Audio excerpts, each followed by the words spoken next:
les voy a hablar sobre mi proyecto de tesis, que es acerca de una danza que se llama American Tribal Style, la cual es una danza que fue creada en Estados Unidos a eso de como en 1987, y pues la idea es retomar como a través de su estética características de las tribus del Medio Oriente, y las técnicas corporales son como tienen una relación con la danza árabe, pero pues no es exactamente lo mismo. Entonces, como que el surgimiento de esta...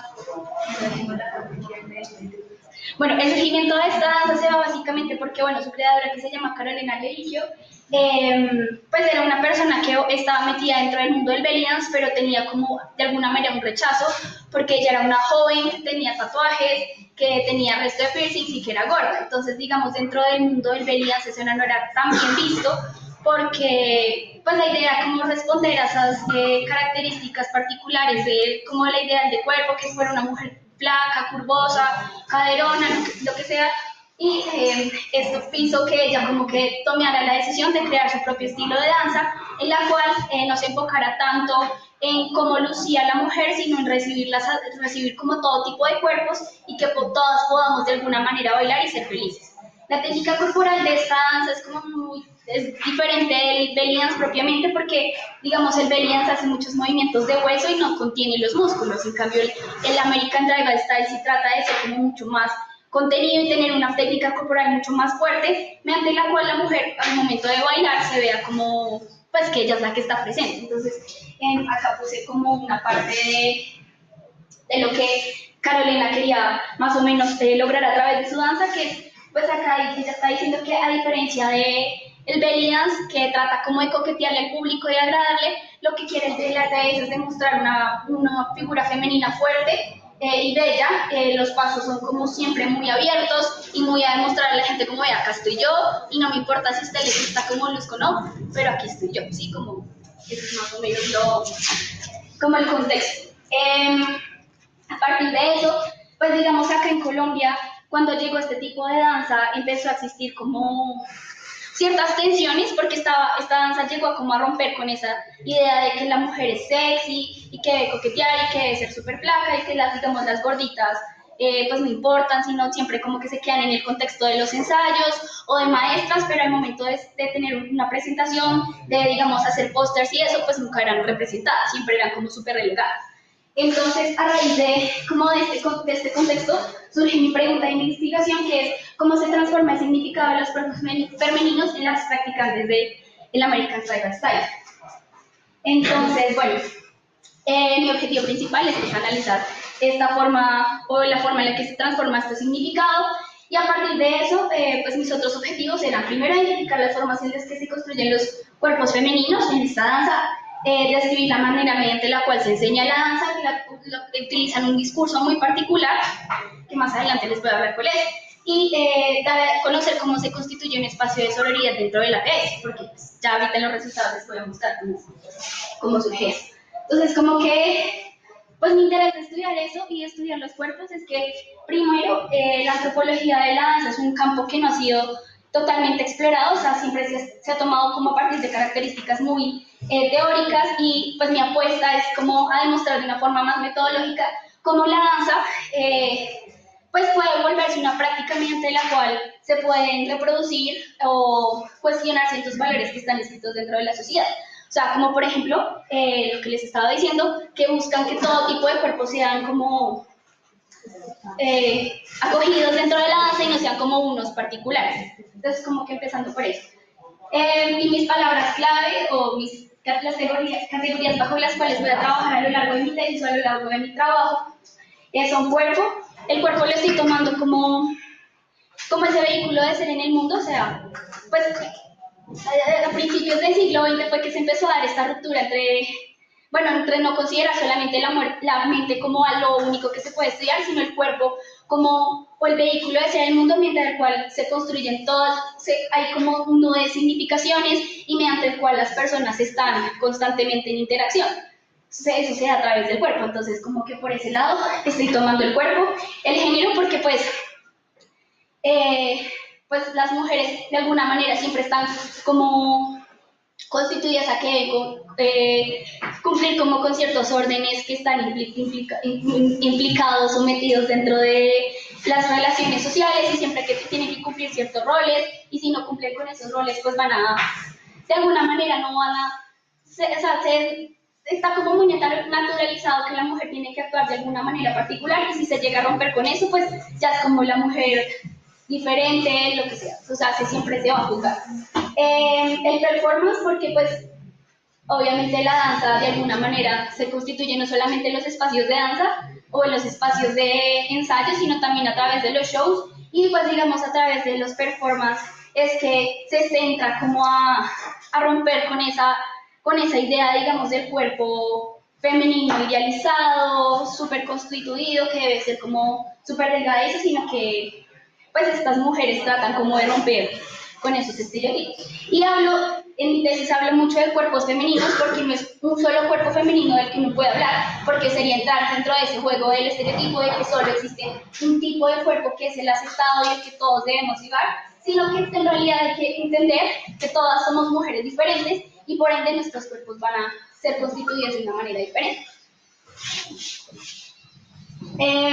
Y bueno, la metodología bajo la cual estoy trabajando es una aproximación cualitativa con un enfoque fenomenológico y etnográfico fenomenológico, porque pues yo lo que hice fue aprender los discursos, como meterme en realidad dentro de las relaciones de estas mujeres. Yo entré a practicar la danza, estuve practicando desde mayo del año pasado hasta noviembre, más o menos. Pues porque uno solamente a partir de observación y entrevistas pues no va a poder como en realidad acercarse a qué es lo que quiere expresar la danza y cuáles son los discursos que están inmersos en esto y todo eso. Entonces eso por un lado. Y bueno, estas fueron como mis herramientas, las trayectorias de vida en la danza. Esto lo trabajé con bailarinas profesionales ya de ATS y corpografías, porque pues estoy tomando también el cuerpo como territorio y a través de las corpografías traté como de analizar o dar cuenta del discurso encarnado. A veces hay cosas que las mujeres simplemente hablando no dan cuenta, sino a través como de hacer una reflexión sobre su propia corporalidad, pues salen muchas otras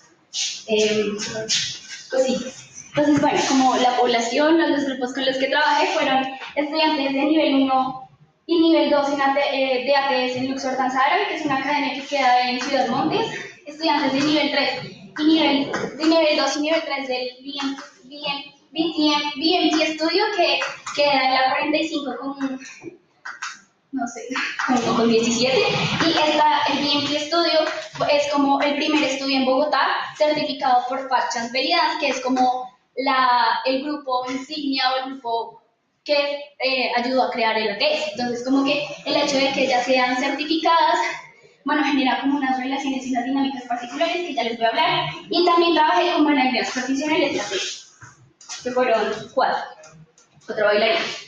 Entonces, bueno, los resultados.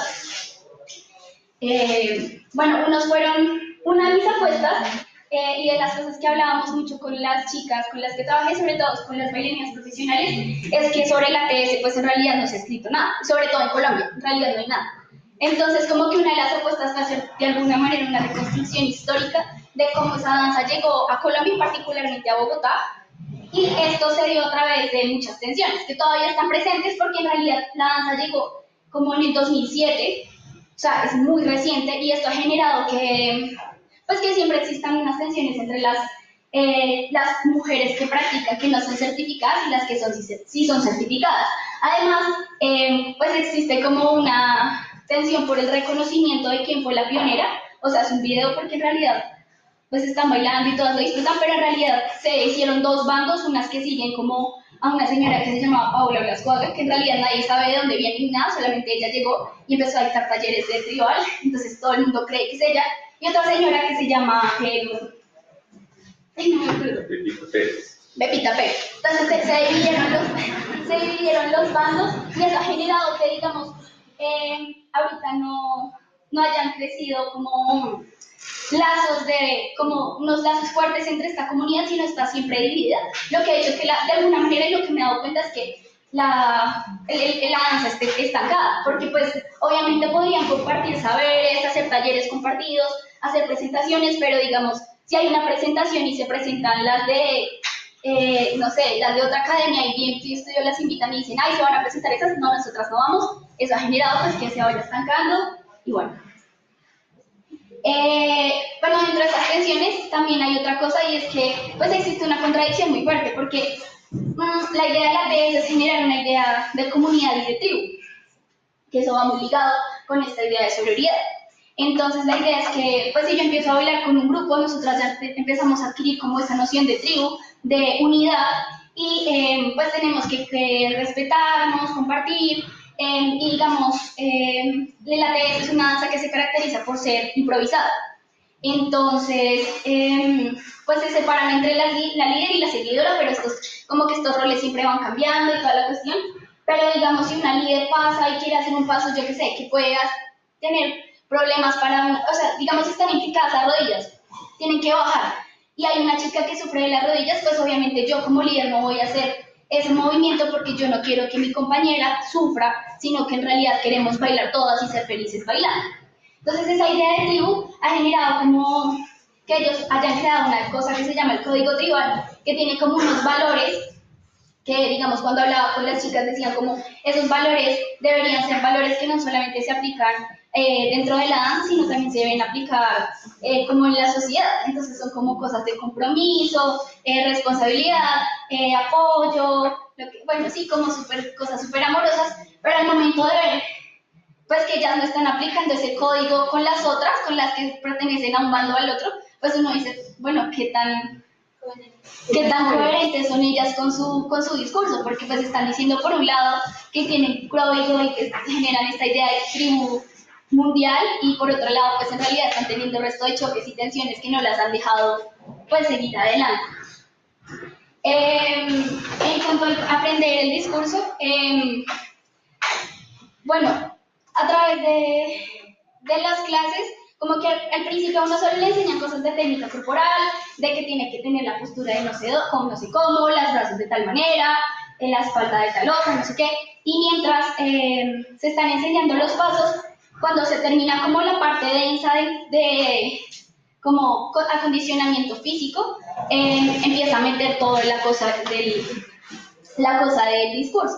Entonces empiezan a decir, no, es que tú tienes que tener tal postura porque es que tú te tienes que ver como una mujer fuerte, es que tú tienes que poner los brazos de tal otra para que te veas que estás ahí. Sí, como que empiezan a relacionar las técnicas corporales que le ha enseñado a uno con ese discurso de, vea, usted tiene que empoderarse porque usted es una mujer linda, usted es una mujer fuerte, no importa lo que piense el público, en realidad acá lo que importa es que usted sea feliz bailando y sea feliz bailando con sus amigos.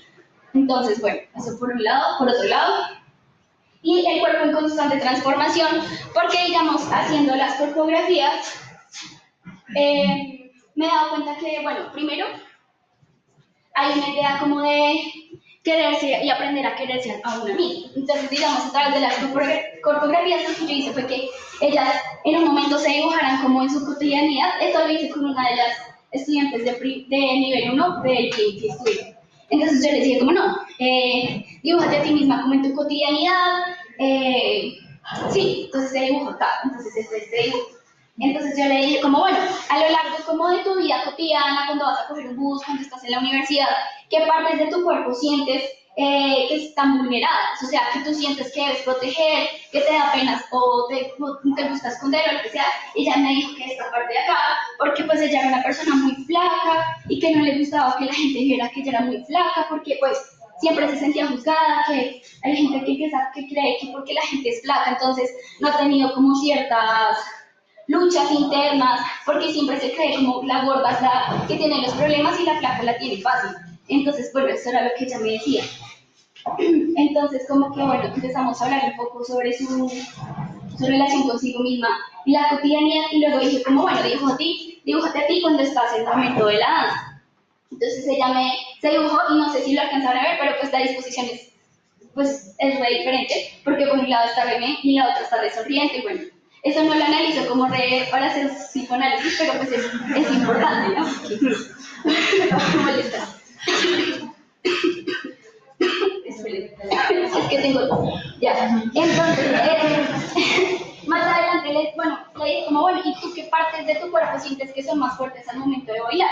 Entonces ella me dijo que el pecho, entonces como que, sí, está el pecho y la parte de acá que se quiere cubrir, entonces ella dice que se siente súper bien al momento de bailar, que ella quiere que se vean como todos los movimientos de su pecho, que son muy fuertes, y todo eso. Entonces a mí me pareció muy interesante porque pues a lo largo de que van practicando la danza se van quitando y se van desgarrando los miedos, porque más adelante, bueno, cuando hablé con la primera bailarina certificada colombiana de ATS, que ya se certificó en Estados Unidos porque se fue a vivir allá, ella me dijo que cuando conoció la ATS fue como re increíble, porque o sea, ella aprendió a danzar árabe acá y estaba muy acostumbrada a que siempre la dejaran como ser la profe y como en el lado de ensayos, pero digamos al momento de shows, ella nunca la querían mostrar y nada de eso. Y me dijo, y cuando descubrí esto y vi que yo podía salir a bailar tal y como soy, me di cuenta que yo no molesto a la gente ni estoy, sí, no incomodo con mi presencia en el escenario de la gente, sino que yo puedo ser yo, así sea, pues ella es bien gordita. Entonces como que es súper bonito que ellas como de alguna manera a través de la danza no solamente cambian su forma de apreciarse en la danza, sino también eso ha permeado y ha tenido vinculaciones con su subjetividad en la cotidianidad, o sea, pues se vuelven más seguras de sí mismas cuando están fuera de la danza. Entonces este también es otro trabajo de corpografías que realicé ya con una profesora y lo mismo, o sea, como que ella no me hablaba tanto de cosas que se sintiera insegura, sino donde sentía como más, yo qué sé, rabia o fastidio cuando los tipos la miraban, lo que sea, y es en esta parte es donde ella más ubica como su rabia, sus sentimientos como de fastidio y esas cosas, porque ella me decía, no, pues en realidad yo me siento bien conmigo misma, ella también era re flaca, y dice como, bueno, yo no tengo complejidad con eso, porque ya aprendí que yo soy linda tal y como soy fuerte, puedo hacer los mismos movimientos, no que sé, y pues se me hizo como súper importante que ya ella de alguna manera sea, o sea, vi como el proceso de la chica que está transitando a auto amarse y la otra que ya pues se acepta tal y como es. Entonces ella también tiene como ubicar sus sentimientos y sus cosas en el centro. Y pues digamos, esta foto fue con las chicas con las que trabajé y me gusta mucho porque pues fue con un trabajo súper lindo, o sea, en serio.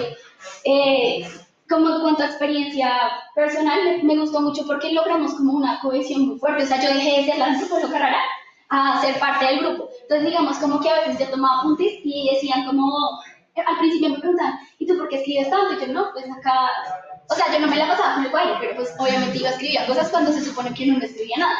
Y luego me decían, pero qué raro, no sé qué. Y luego más adelante, ya cuando se iba a acabar el año, era como re, ay, Paula, no se le olvida anotar, no sé qué, ¿no? Era súper bonito eso. Y pues digamos, esta fue una cita de una de las chicas con las de primer nivel, que ella me decía, me ha gustado mucho el APS, siento que puedo ser yo, además que es muy bonito porque yo vengo a aprender con mis amigas, fallo con mis amigas y me divierto con mis amigos. Entonces es como, pues que a la final, pues es un proceso que siempre está construyéndose y pues el discurso está siempre presente y todo, pero esto ha hecho que pues que de alguna manera las mujeres puedan encontrar dentro de la danza y dentro de este espacio con su tribu un espacio como de unidad, como de poder salir adelante, porque hay muchas mujeres que sí llegan con muchas inseguridades, muchos problemas y pues a través de la danza lo han podido como llevar a cabo. O sea, no es como solamente un espacio dentro de la danza y luego salgo y soy otra persona y sigo con mi miedo, no sé qué, sino que es como algo que siempre está en constante comunicación. Gracias.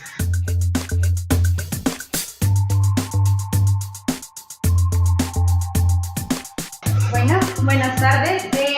Mi tesis se llama Hacia una antropología de la actividad física desde el estudio del cuerpo, el caso de Tactical Bootcamp, entrenamiento militar para civiles en Bogotá. El problema que yo veía como que guió mi investigación era un poco que hay demasiadas alternativas para que las personas puedan acceder a algún tipo de actividad física. Entre estas está un gimnasio, está el CrossFit, pero estas personas deciden hacer entrenamiento militar para civiles y no otra cosa. Entonces yo quería saber qué era esto y por qué ellos decidían ir al bootcamp. Entonces, les voy a contar un poco qué es el Tactical Bootcamp. El Bootcamp es entrenamiento militar para civiles, pero el Tactical Bootcamp es enseñarle a las personas tácticas militares. Entonces, es rescate, primeros auxilios, escalar, utilizar armas, uniformes, como pueden ver también en estas fotos. Y ellos, aparte de esto, realizan entrenamientos de flexiones de pecho, cuclillas y algunas cosas que pues mezclan la actividad física con estas tácticas militares. Mi pregunta entonces fue, ¿cómo se relaciona la práctica de actividad física desarrollada en los entrenamientos del Tactical Bootcamp con la configuración material y social del cuerpo de los sujetos que participan de este? El objetivo general de mi investigación era analizar la relación existente entre la configuración del cuerpo con una práctica de actividad física como es el bootcamp.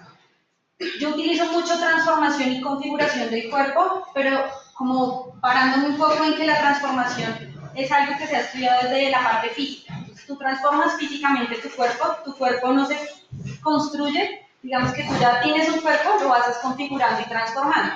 Entonces, esta configuración como que traspasaba más el área de lo físico y lo material, iba a algo que fuera más social, político y colectivo. Entonces, era un poco lo que les voy a explicar. Mi metodología para entrar al campo y realizar pues, mi entrenamiento era llevar un diario de campo. Digamos que mi propuesta al principio era participar del Tactical Bootcamp, ir al entrenamiento y pues sí, conocer desde cerca qué era este tipo de entrenamientos. Entonces yo llevé diario de campo, hacía observación y participaba. Yo un poco sí me alejé del campo, entonces yo sí me quedaba ahí alejadita escribiendo cosas y tomando fotos, pero ya les explico qué ocurrió. Yo en el campo encontré tres tipos, o sea, yo tuve tres roles en el campo. Uno de mis roles fue soldado principiante. Todas las personas que llegan a entrenar en el bootcamp son soldados. Entonces, no eres hombre, eres mujer, no tienes un apellido, un nombre, sino todos somos soldados. Entonces, digamos que con eso estaba bien. Las primeras veces que fui a entrenar, me empecé a dar cuenta que yo estaba súper enfocada en terminar el entrenamiento y no me daba cuenta de qué estaba haciendo mi compañero o qué estaban haciendo los otros, sino de contestar y seguir con el entrenamiento. Entonces, me senté y dije como, bueno, ¿qué está pasando con mi papel de investigadora? Lo estoy dejando a un lado por intentar terminar con el entrenamiento, intentar terminar con las cosas, entonces, pues quise alejarme un poco de ese rol de soldado principiante. A mí, aparte de decirme soldado, me decían tesis, porque pues yo quería que la gente supiera que yo estaba haciendo una investigación, no era como un soldado más. Entonces, en alguna parte de los entrenamientos había llovido muchísimo, entonces la pista queda henchida en la que practicábamos y estaba súper húmeda. Entonces yo intentaba dejarme los charquitos y hacer las flexiones y bueno. Entonces ese día que se me paró al lado y me dijo, a ver, Tesis, ¿qué pasa? Esto era lo que usted quería, quiso meter en el charco y hacer las flexiones en el charco. Entonces yo también dije, bueno, sí, esto es lo que yo quería pues para vivir la experiencia, pero yo necesito saber, y mi pregunta era, ¿por qué las personas van al bootcamp? Entonces, pues yo me dije como, yo no iría, es muy duro, pero quiero ver ellos porque sí lo hacen. Entonces ahí me alejé, ya estaba acá a la distancia, tomando fotitos y hablando con ellos, y siendo más como la persona ahí rara que está notando cosas y que les está preguntando cosas. Aparte, en los entrenamientos ellos están muy concentrados en lo que están haciendo, entonces era un poco más complicado acercarme a ellos, porque pues tú estás concentrado en hacer flexiones de pecho o cuclillas y que alguien como, hola, disculpa, ¿qué estás haciendo? ¿Me podrías hablar?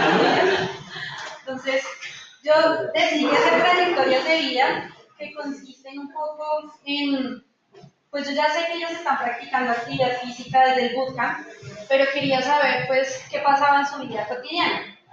¿Sí? Entonces, la actividad física, cómo se representaba en sus vidas, este elemento que representaba para ellos, y trabajé con 4 personas. Martín, que es el fundador del bootcamp, Tactical Bootcamp en Bogotá, Hilberto, que es un ex militar, Martín también es ex militar, Caterine es una muchacha que está en proceso de volverse entrenadora, creo yo que ya es entrenadora, el trabajo que se hace realmente. Y Paola es una chica que ama demasiado este tipo de entrenamientos, lleva 5 años practicando en el bootcamp. Entonces, estas trayectorias de vida lo que me arrojaron a mí es que todas coincidían en estos 4 elementos, que es la disciplina militar, la militarización de la vida, la cultura física y un cuerpo funcional. ¿Sí? Desde el bootcamp se trabaja por un cuerpo que no distingue, digamos, sobre el género de hombre o mujer. tanto hombres como mujeres tienen que realizar el mismo entrenamiento, el mismo tipo de flexión de pecho, o sea, no que si eres mujer entonces en las rodillas, y si eres hombre completa, no. Todos tienen que realizar la misma actividad y tienen que cumplir todo el entrenamiento.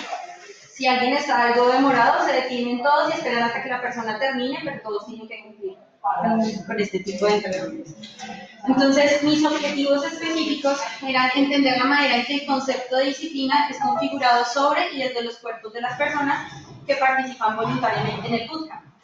Yo entendí también que pues, yo estoy proponiendo ir hacia una antropología de la actividad física, entonces yo necesitaba como postular un escenario teórico y metodológico para poder hablar sobre esta antropología de la actividad física.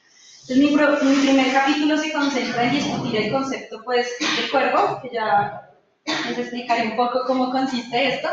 Entonces, este primer objetivo, que era entender la manera en que el concepto de disciplina es configurado sobre y desde los cuerpos, lo desarrollé en un subtítulo en el segundo capítulo que se llama El cuerpo y la disciplina desde la vida castrense, Martín y el bootcamp. Digamos que este es un tipo de disciplina diferente, es un tipo de disciplina militar, porque utilizan tácticas militares, entonces el proceso es distinto. Disciplinas tu cuerpo en cuanto a puntualidad, en cuanto a cómo te alimentas, en cuanto a cómo realizas las actividades diarias en tu vida, pero con horario, con cronómetro, o sea, muy disciplinados, muy puntuales, todo tiene que ser muy organizado. Explicar de qué manera la configuración del cuerpo en el Tactical Bootcamp está relacionado con los estereotipos sobre un cuerpo disciplinado, fuerte, útil y saludable. Yo me di cuenta que ellos no iban por ideales de cuerpos distintos, un cuerpo musculoso o un cuerpo delgado, sino que se trabaja por un cuerpo funcional. Un cuerpo funcional que es funcional y útil tanto en el entrenamiento como en la vida cotidiana de estas personas. Entonces ellos me decían a mí, yo no voy al bootcamp porque quiera transformar mi cuerpo en algo súper bello o esbelto, sino porque quiero ser útil para la sociedad. Quiero tener un cuerpo que sea funcional. El otro era explorar por qué las personas deciden ir al bootcamp y no acceder a otra práctica de actividad física o deportiva. Entonces, en esta hice la trayectoria de Edilberto, que se llamó el Performance and Tactical Bootcamp y la militarización de la vida. Yo intenté proponer un concepto que es la militarización de la vida, basada en un concepto que es la medicalización de la vida, desde donde las personas empiezan como a medicalizar elementos de su cotidianidad, como el comer, el sentarse, el caminar. Ellos empiezan a militarizar su vida al, no sé, como desarrollar un horario, un cronograma de actividades, al decidir ser puntuales. Entonces, quise proponer este concepto de militarización para entender cómo esta práctica está transformando sus vidas y ese cuerpo que va más allá de lo material. Lo último era analizar los discursos empleados desde la actividad física y la cultura física que aportan a la configuración del cuerpo de las personas que participan voluntariamente en el bootcamp. Para esto desarrollé el subtítulo del cuerpo y la actividad física, categoría y la cultura física. A medida que yo hacía también el como barrido histórico y teórico, el concepto de actividad física es diferente que la cultura física. Digamos que la actividad física es el movimiento que tú haces de tu cuerpo, ¿sí? Y la cultura física es precisamente educar ese cuerpo mediante algún entrenamiento, algún ejercicio, alguna actividad particular. Entonces, como quería proponer esta parte teórica de cómo entender el cuerpo, me paro un poco entre el concepto de cuerpo desde algo tradicional y los nuevos aportes.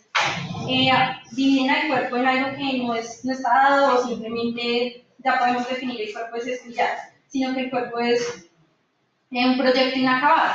Y precisamente esto nos permite aceptar que no hablamos de un solo cuerpo, sino de múltiples cuerpos. Entonces, ustedes tienen el cuerpo en estos momentos, pero lo configuran también por medio de cosas individuales, de cosas colectivas, de cosas políticas.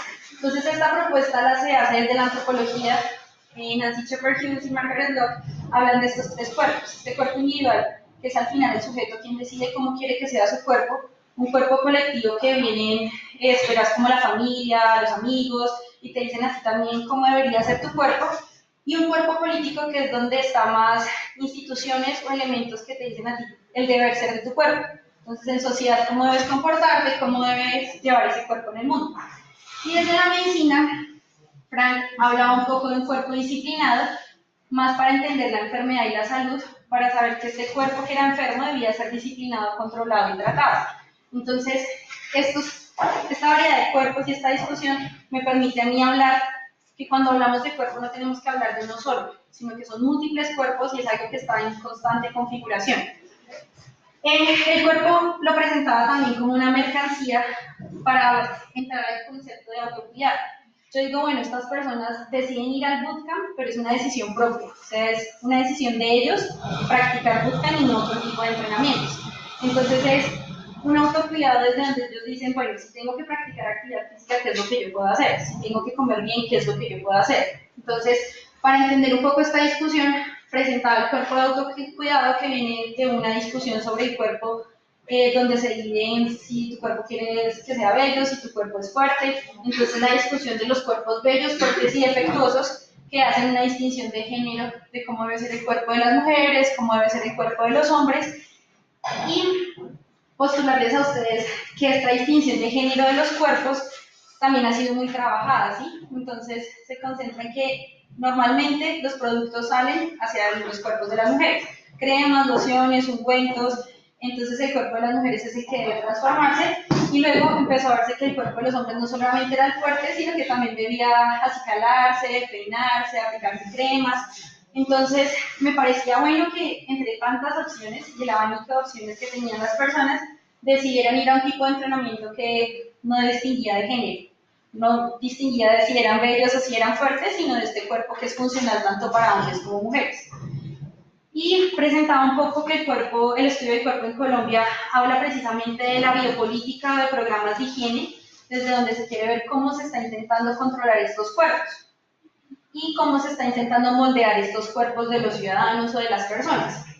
Pero entonces yo quería proponer que más allá de hablar de políticas o de programas para controlar estos cuerpos, podíamos ir hacia una antropología de la actividad física. Entonces ver el escenario de la actividad física como algo en lo que la antropología podemos encontrar cosas sobre género, sobre clase, sobre raza, que pueden verse como algo muy global, pero en prácticas corporales específicas como el bootcamp. Entonces les terminaba la discusión colocando un poco el cuerpo y la actividad física, viendo que la actividad física también era tratada desde educación física, desde pedagogía, desde instituciones pedagógicas, y que yo quería mostrar que también esto es una decisión más que impuesta, es una decisión que cada persona puede hacer. Entonces no es algo que esté estrictamente instaurado en una institución, sino que es algo que ellos, bajo esta idea de autocuidado y autogobierno, deciden acceder a este tipo de entrenamiento. Mis conclusiones, un poco la primera era darle respuesta a mi objetivo general, y eran los sujetos que participan voluntariamente del bootcamp, trabajan en la transformación física de sus cuerpos desde donde quieren alcanzar un cuerpo funcional. Este cuerpo funcional logra trascender el ámbito del entrenamiento a espacios y relaciones en familia, en el trabajo y de ocio. Entonces lo que les decía un poco es que no es que durante el tiempo que estamos practicando bootcamp somos unos y afuera somos otros, sino que su inmersión en el táctica del bootcamp hace que ellos sean diferentes en el trabajo y en la familia. Al hablarles de unos aportes para una antropología de la actividad física, yo quería precisamente hablar de esta discusión teórica y metodológica que estoy proponiendo, que normalmente las personas que hacemos trabajo sobre cuerpo vemos como la necesidad de explicarle a las personas qué es el cuerpo, precisamente para que se entienda esta distinción de que no es únicamente lo que se ve, lo que es material, lo que es físico, sino que hablamos de diversos cuerpos que están dentro de la persona y que en su entorno también están como presentes. Entonces quería mostrarles un poco cómo se guió mi investigación y cómo es que propongo hablar de este cuerpo, que es un proyecto inacabado, que no podemos dar por hecho que el cuerpo es esto y ya, sino que es algo en lo que se debe seguir trabajando, en esa definición y en esa categoría de cuerpo.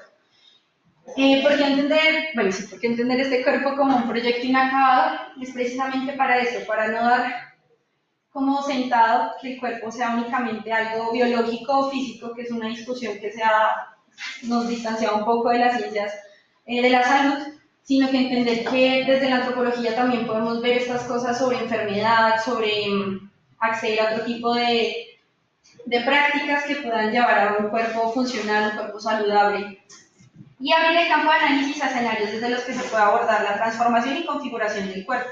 lo que les decía que más allá de los deportes de alto rendimiento y rutinas de entrenamiento, digamos que un poco al ver que había muchos abanicos, yo me daba cuenta que si digamos apostaba por ir a algo de un deporte de alto rendimiento, era algo más como enfocado hacia la persona, al pensar en cómo iba a entrenar su cuerpo para ir a tal práctica, a tal, como eso se desarrolla también como por eventos, ¿sí? Entonces yo quiero ir a participar en tal cosa, entonces voy a entrenar durante tanto tiempo para que mi cuerpo esté bien para ese momento. Entonces yo decía, también todos estos deportes de alto rendimiento y estas rutinas de entrenamiento como CrossFit, fitness, el gimnasio, son cosas que se han visto mucho como desde la salud pública, como desde opciones más allá alejadas de nosotros, y yo quería proponerles a ustedes que desde la antropología pudiéramos entrar a esos campos. Entonces, ya hemos visto que se han hecho trabajos desde el gimnasio, sobre boxeo, pero ver que hay más cosas que no solamente encierran deportes de pronto de alto rendimiento, sino algo más grande que es la actividad física, desde donde tú ya al mover tu cuerpo, al gastar energía corporal, ya estás realizando algún tipo de actividad física. Entonces eso era más o menos lo que les quería proponer.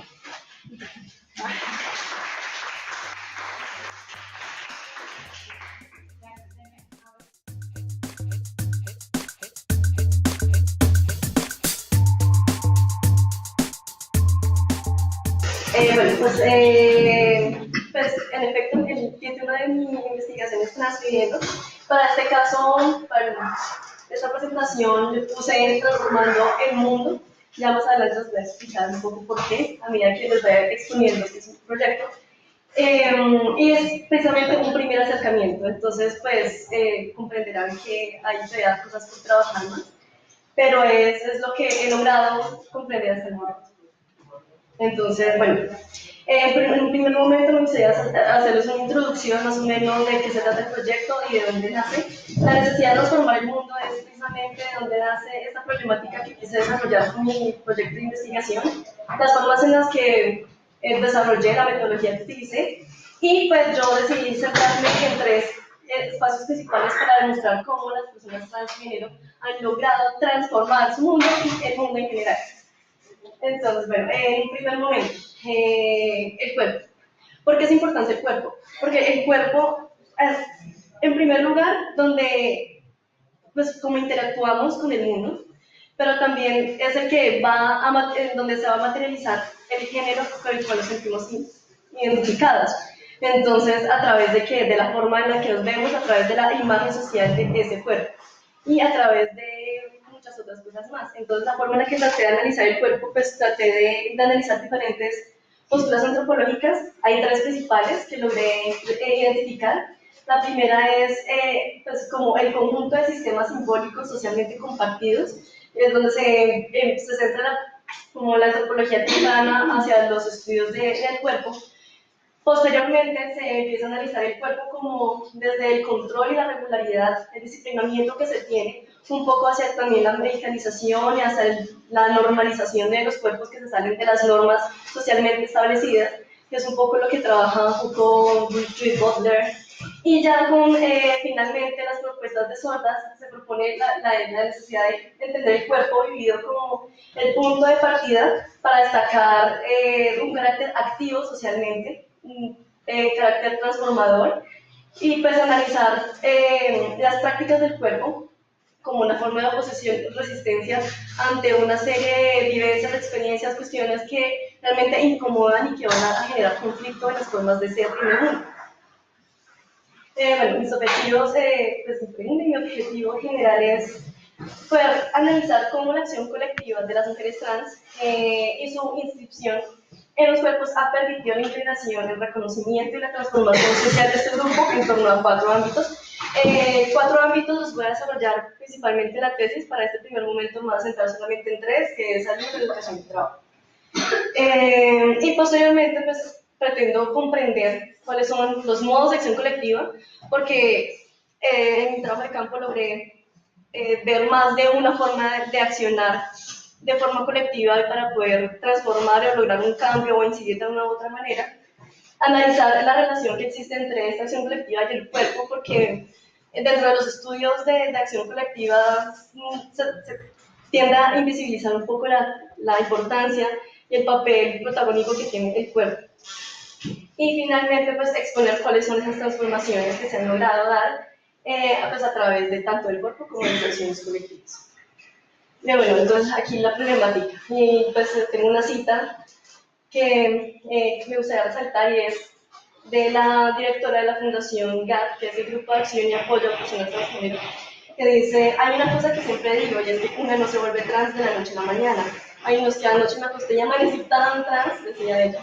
Y es precisamente rescatando que la identidad de género o la forma en la que yo voy a empezar a crearme tanto corporal como identitariamente no se da de la noche a la mañana y no es algo que sucede únicamente en los adultos, sino que se empieza a dar desde la niñez.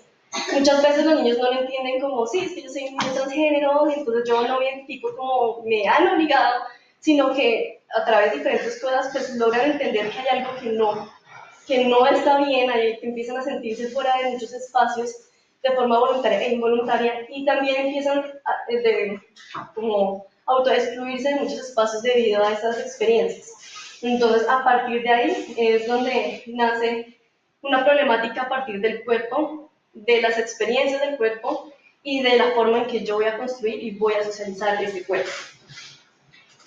¿Por qué? Es importante, principalmente la literatura destaca el género como algo que se encuentra más en la psiquis de las personas, pero es algo que se materializa completamente en el cuerpo. De hecho, por eso retomo una cita de Mariluz Esteban, que dice ser o sentirse hombre, mujer o como quiera que sea el género, es un proceso sustancialmente corporal, una vivencia encarnada que se sitúa en coordenadas sociales e históricas determinadas y cambiantes. ¿Por qué? Porque no solamente es algo que se materializa en el cuerpo, sino que también está mediado por lo que socialmente vamos a definir por cuerpo, por género, y también qué se espera de ese cuerpo y de ese género. Entonces hay unos roles a los que ser mujer debe responder y a los que por ser hombre tiene que responder.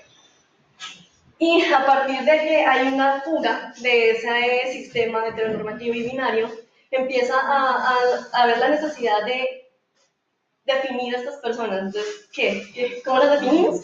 Como las personas que viven en el cuerpo equivocado. Pero entonces es otra frase que también resalto de mi trabajo de campo y es no vivimos en el cuerpo equivocado, sino en la sociedad equivocada. Y aquí es donde nace la necesidad de empezar a hacer una contestación y unas respuestas a la autonomía por el cuerpo, a la necesidad de poder construirme y de construirme corporalmente y personalmente como yo realmente necesito para poder ser feliz.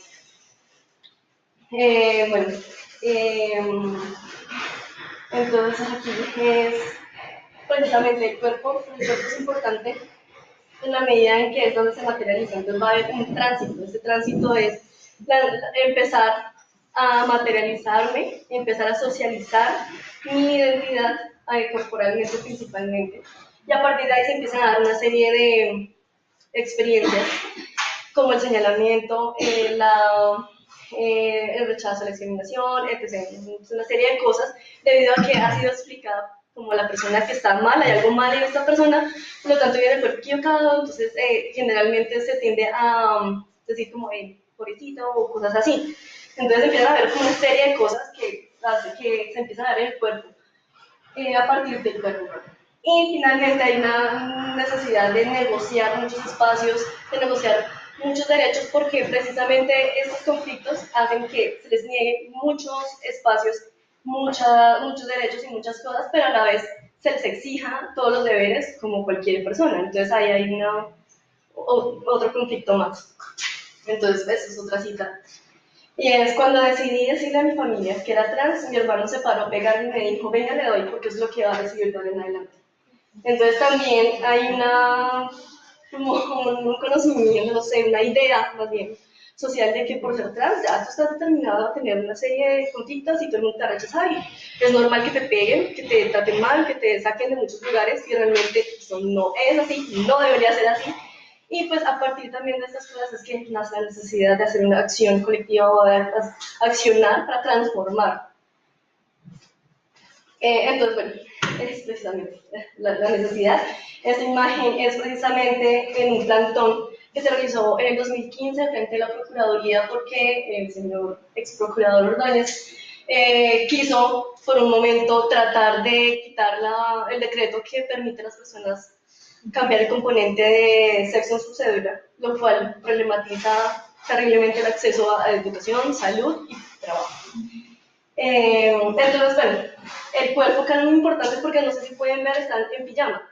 Y es precisamente una forma de decirle y criticarle al procurador que no se metiera en su intimidad, que no se metiera en sus camas, porque realmente a él no le afecta en absolutamente nada, pues poder cambiar el componente sexo de la cédula, mientras que a estas personas sí les hacía la vida muy compleja, más de lo que ya en muchas situaciones tienen.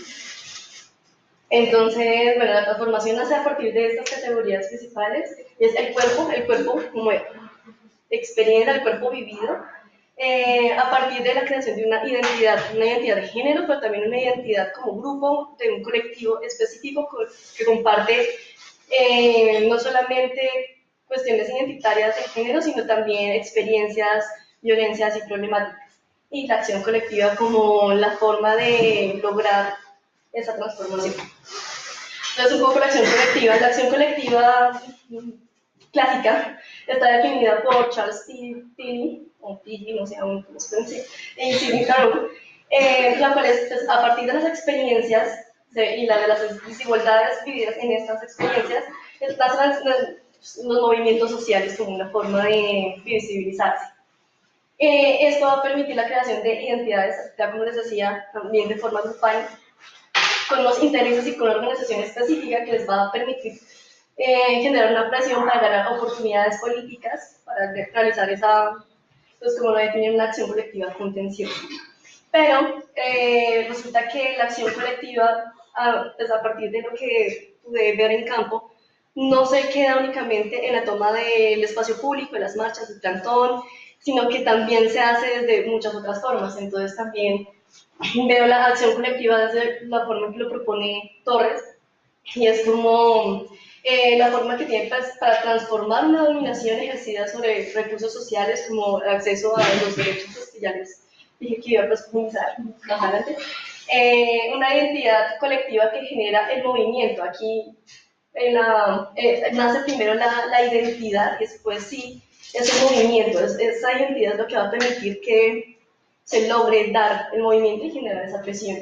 Es una identidad que está en constante construcción, porque cuando se habla de la identidad a partir de la acción colectiva, es después. Entonces, después de que se crea el movimiento y después de que está esa acción, entonces yo empiezo a definirme como líder, yo empiezo a definirme como trans, o yo empiezo a definirme como mujer, hombre, pero no, realmente hay una identidad desde antes.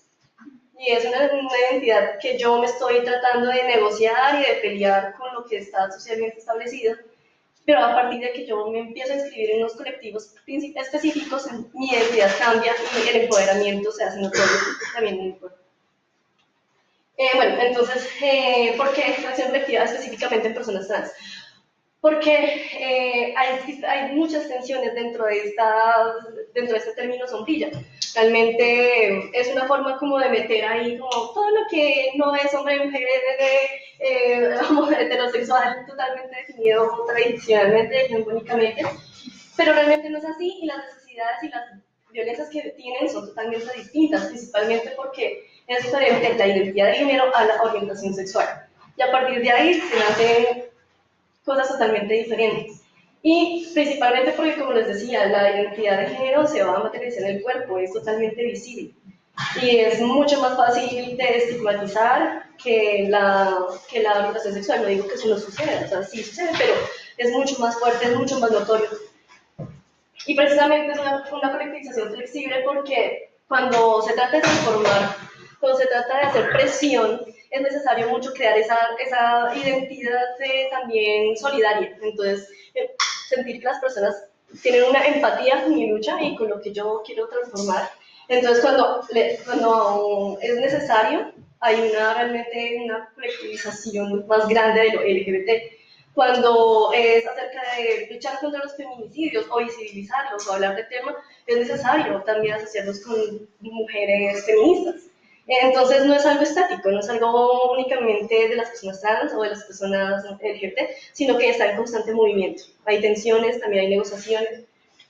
Bueno, mi trabajo de campo lo realicé principalmente con el GAT, como les mencioné, pero también asistí a diferentes actividades, foros y talleres que realizaron Tras Escena, que es otro colectivo, también de personas trans, buscan también hacer incidencia a partir del cuerpo y del arte. Y en una serie de foros que se realizaron que se llama A mí sí se me nota, y es precisamente a mí sí se me nota el género, porque pues, es algo que es evidente en el cuerpo, donde pues, participaron 4 personas que hablaron a partir de su experiencia, como era precisamente, pues no solamente el ser trans, sino todo lo que está alrededor.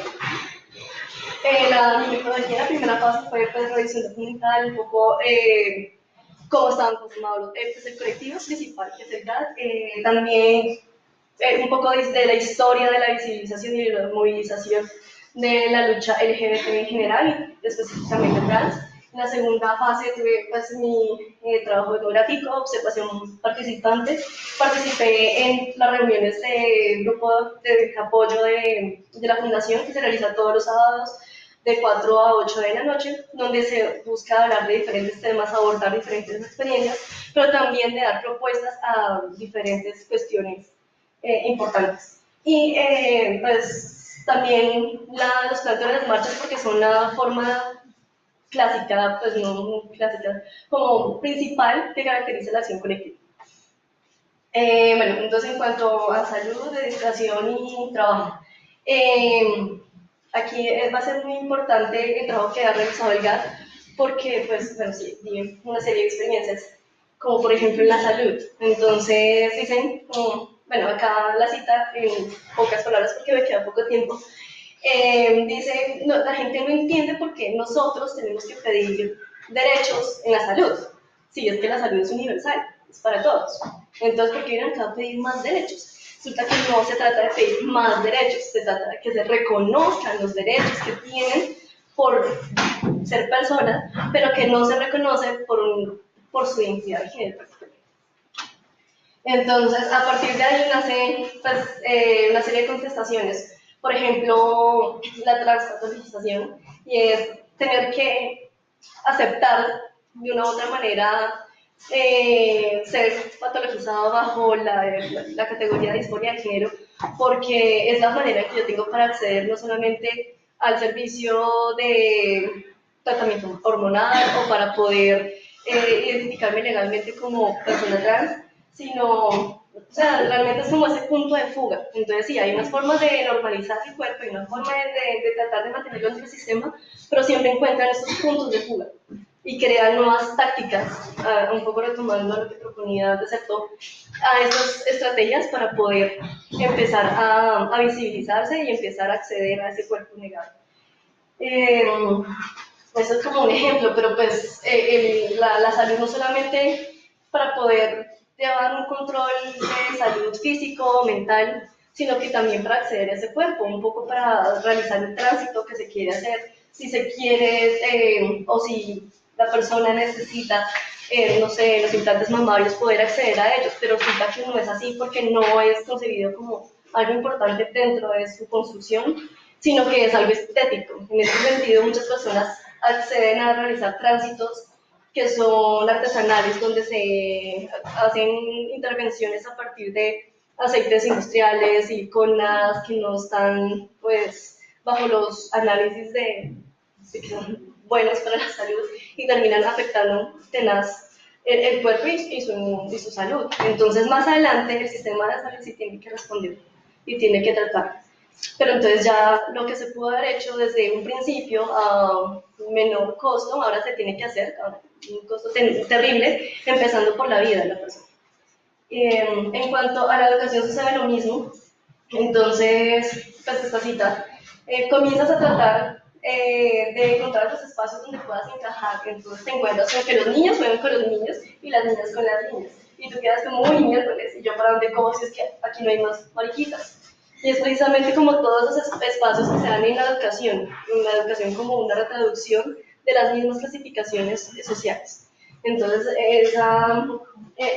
se empiezan a generizar los juegos, los juguetes, la forma de actuar, el comportamiento que es el deber ser de ser niño, el deber ser de ser niño, y cómo eso también termina afectando cosas tan simples como el ingreso al baño, o cosas tan simples como el uniforme, y no solo el uniforme. Entonces, a partir de todos esos tipos de conflictos, pueden haber estos tipos de fuga. Quemar el uniforme, sí, como diferentes cosas. Entonces, para la acción colectiva tal vez esto no es colectivo, es un poco más individual, pero es algo que hacen todas las personas, entonces es algo que termina colectivizándose de una u otra manera. En cuanto a la falta de oportunidades, pues está muy ligado también a las oportunidades de educación. Cuando no se tienen, pues se categorizan como no son aptas, no son competibles laboralmente. Entonces dice, ¿cómo competir cuando desde la escuela fuimos expulsados? Es más, de nuestras ciudades hemos sido expulsados. Nosotros en Bogotá tenemos una política pública, pero es una estrategia que se llama fortalecimiento institucional para luchar precisamente en contra de la violencia institucional. Pero todos los relatos de las personas evidencian que siguen estas violencias desde hace 10 años de política pública, que hace poco acceso y falta de permanencia. ¿Cómo competir cuando las estructuras expulsan a las personas trans? Entonces, pues es un poco para reflexionar estos conflictos que tienen, pero también esa acción, ese rol activo dentro de la sociedad para también tomar una postura para lograr esa transformación. Y aquí en el trabajo lo mismo, en estos 3 derechos es transversal el hecho de poder me olvidé por el papel. Que o sea, es algo flexible, es algo que está en constante movimiento. Y ya pues en pocas palabras será.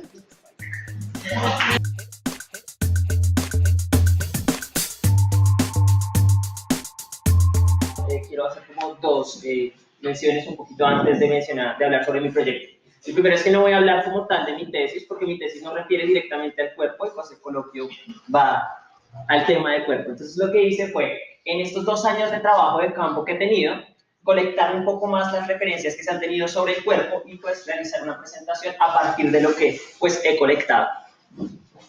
Entonces hay ciertos conceptos que son un poco difíciles de captar a primera, pero pues a lo largo de la exposición voy a intentar desarrollarlos. Pues mi título es El secreto del gran arcano, pensando en una nueva religiosidad entre las prácticas religiosas y el saber de la gnosis de la Iglesia Gnóstica Universal.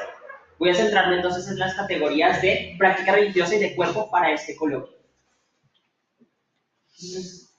Como una manera de agenda de lo que voy a exponer, en una primera parte quiero ofrecer una especie de contexto, tanto a nivel religioso de cómo está el panorama en Colombia, como pues a nivel de mi caso en particular.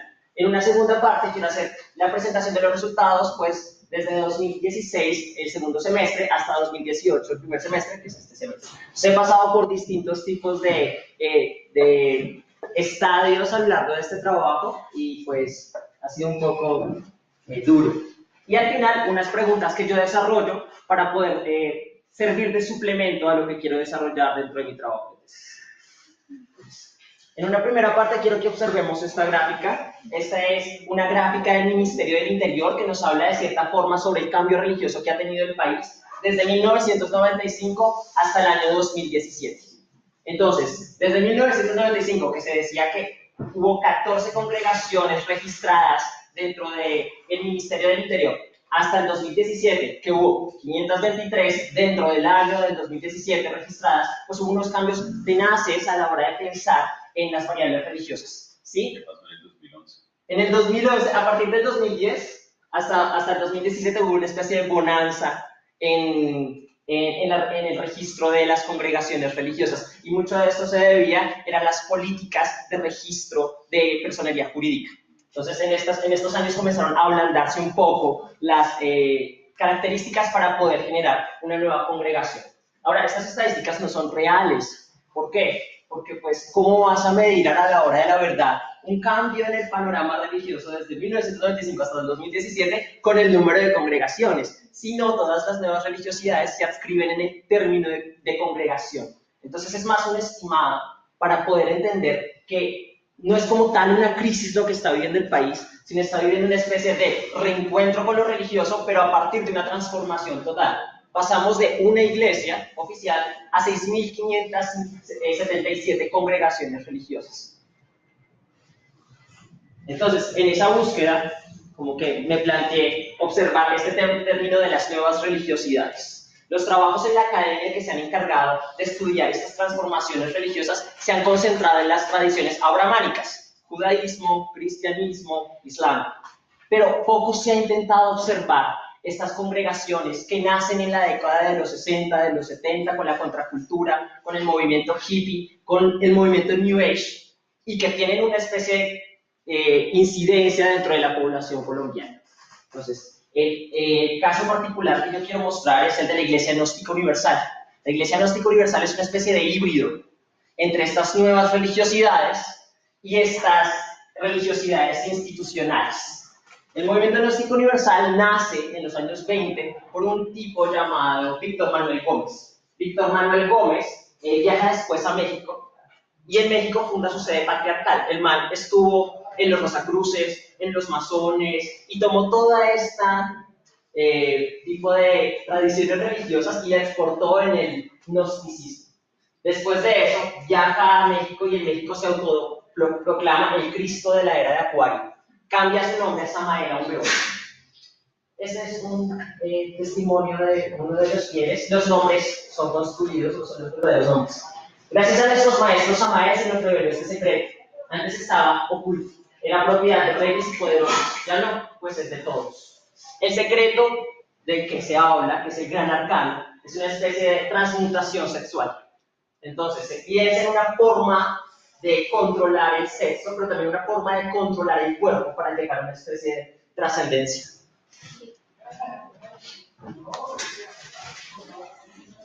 Esta carta es en la que él directamente habla sobre su cristianización, la forma en la que él se vuelve una figura crística y la manda desde México en 1970 a Colombia. Entonces, si Colombia de cierta forma se convierte en una especie de Jerusalén para el gnosticismo, México sería como Roma.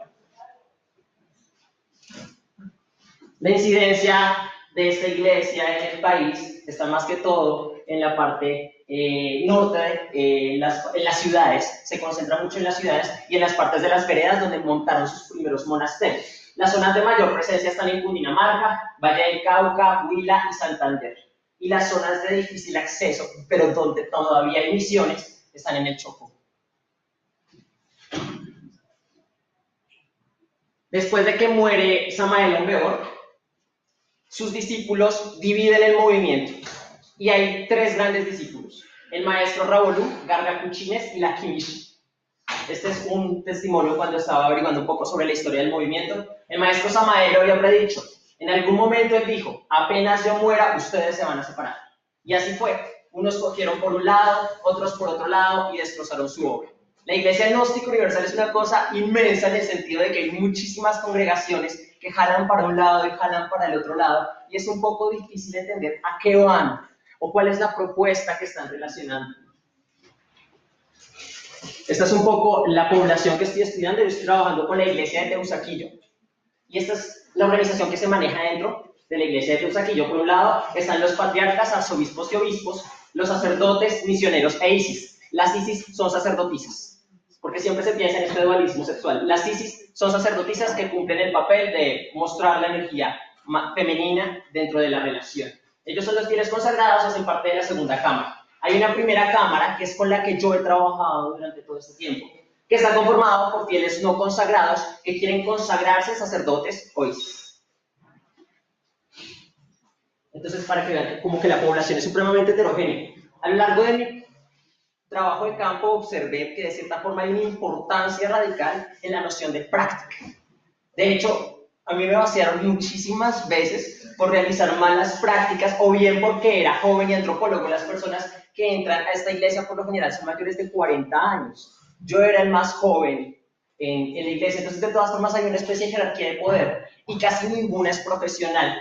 Cuando les conté que estaba haciendo mi trabajo de tesis, que era antropólogo, el obispo me respondió esto: usted debe practicar porque de nada le sirve saber mucho y leer cosas que otros han escrito. ¿Qué hace con toda esa vaina? Lo máximo es un libro, otro de tantos libros, otra de tantas teorías. Si quiere conocerlo todo, debe practicar. Y esta práctica se refiere a una serie de ejercicios espirituales, pero que fusionan el mantrismo y fusionan también tipos de ejercicios chamánicos y ejercicios de viajes astrales para poder conocer la gnosis. La gnosis, en últimas, es una especie de conocimiento absoluto del mundo, pero acceder a ese conocimiento es casi como imposible. Tienes que pasar no solamente por varios niveles, sino por varias vidas para poder llegar a eso. Este es otro testimonio de práctica. Cuando comencé a practicar, hace ya como unos 9 años, me sentí extraño. Los ejercicios de respiración me parecían relajantes y eso me gustaba. Después comencé a despertar poderes. Veía los tahuas y tenía sueños lúcidos. Estos ejercicios de prácticas no solamente se quedan como en el hecho de la práctica, sino se convierten también en una especie de conocimiento. Y dentro de la trascendencia muchas veces se habla como de despertar ciertos tipos de poderes psicopatológicos, ¿qué se llaman? Entre ellos, ver los tahuas. Eso de los tahuas es una cosa muy difícil de entender porque se supone que cada quien observa los tahuas de una manera muy distinta y si tú le cuentas al otro lo que tú observaste, se te dejan de aparecer. Entonces siempre se maneja en esta cuestión del secretismo. El secretismo, pero a la vez de tienes que hacerlo para que tú mismo lo mires. Este es otro testimonio. Yo no sé, a usted le hablan del arcano. El arcano es la transmutación. Y de transmutar y todo eso. Pero yo creo que el maestro Samael se refería a una forma de vivir. Usted puede practicar en todo lado. Yo practico todos los días siendo consciente de mí mismo, del espacio estando en el aquí y el ahora. Este testimonio de Gustavo.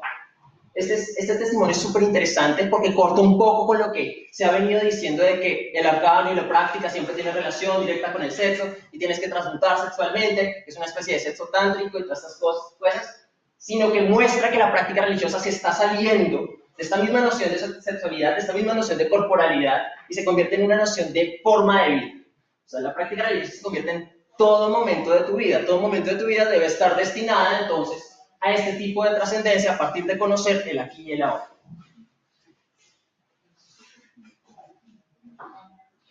Bueno, y a todas estas como que me comencé a preguntar, bueno, ¿y por qué tan importante se piensa el sexo?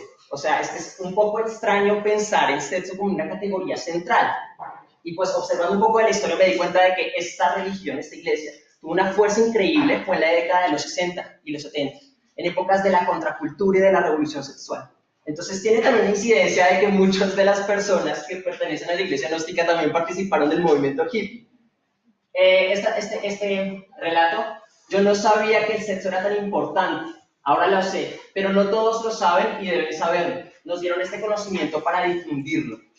Entonces, la noción de la práctica que se convierte a la vez en conocimiento, uno puede leer también en la obra de Talazar o de Desertó, la práctica también convertida en un tipo de conocimiento y el conocimiento articulando distintos tipos de prácticas que se llevan al mundo de la religión.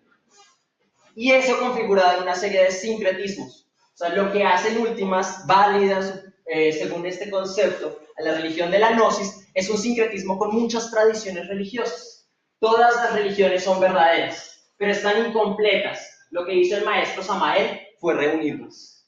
Usted ve cómo todo es una síntesis. El maestro Samael hablaba de doctrina de síntesis. Dios es la fusión de todos los dioses.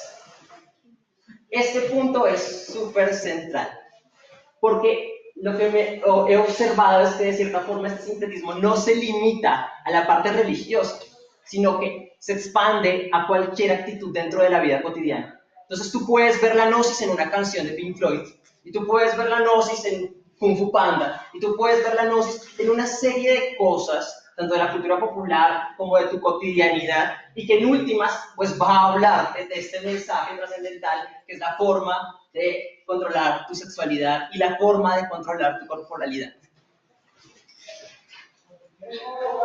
Esto es lo que se ha dicho sobre el cuerpo. Este es el símbolo del tetragramatón. Representa de cierta forma el hombre que trasciende. Si el objetivo de ellos es trascender, pues el símbolo máximo de ellos es el hombre trascendiente.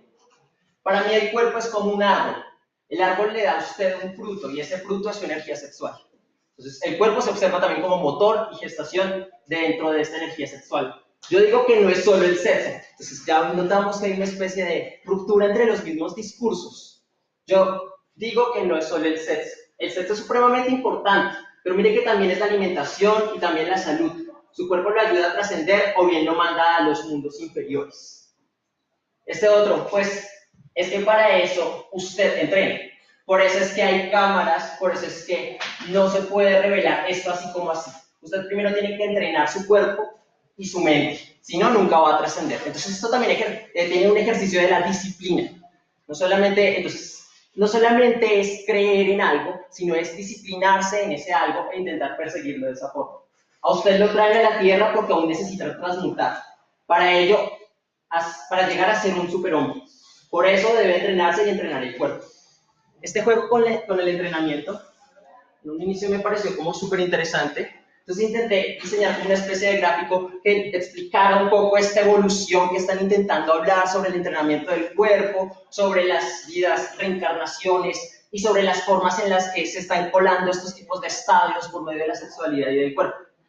Hice este gráfico donde se muestra de cierta forma que en la vida terrena hay una serie de pruebas que se manifiestan a partir de los ejercicios. Y el objetivo último es, a partir de una serie de reencarnaciones, llegar a la trascendencia, que ellos lo llaman como la logia blanca. Y esa trascendencia se llega solamente a partir de la disciplina, de las prácticas, de la forma de llegar a partir del entrenamiento religioso.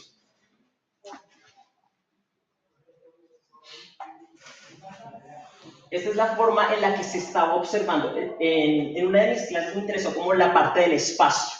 Y me pillé que de cierta forma el espacio también tenía una especie de corporalidad. Dice, la Biblia dice que el cuerpo es como un templo. Pues bien, el maestro Samael dice que el templo es como un cuerpo. ¿Sí?